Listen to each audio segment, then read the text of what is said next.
Alors, hydrogène, Honda veut démocratiser la pile à combustible. Ouais. Prévu en 2024, la nouvelle pile à combustible de Honda sera 3 fois moins chère que la précédente.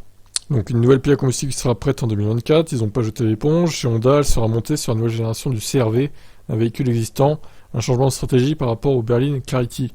En comparant avec la dernière Clarity, Honda annonce que la nouvelle pile à combustible sera 3 fois moins chère. Toutefois, les objectifs de vente restent modestes. Ils prévoient d'assembler 2000 CR-V hydrogène par an pour les marchés japonais et américains. Mais c'est une étape de plus vers la démocratisation.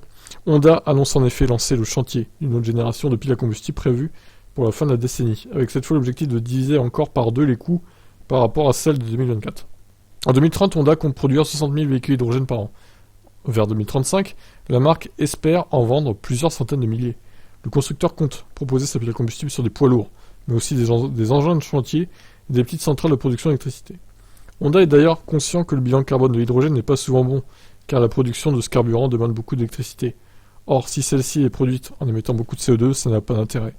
Honda veut donc mettre en place une production d'hydrogène dite vert, avec de l'électricité venant des énergies renouvelables.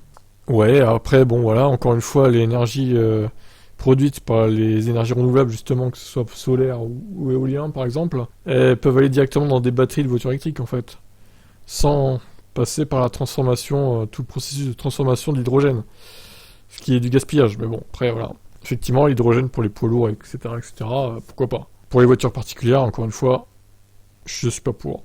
Mais bon, déjà on verra combien ils vendent leur Clarity, leur CR-V hydrogène plutôt. À quel prix, parce que bon, c'est vrai que les voitures hydrogène, c'est hors de prix. Hein. Regardez la Toyota Mirai, 70 000 euros, pour des performances vraiment poussives en plus, c'est délirant quoi. Qui achète ça en fait? Je vous laisse commenter.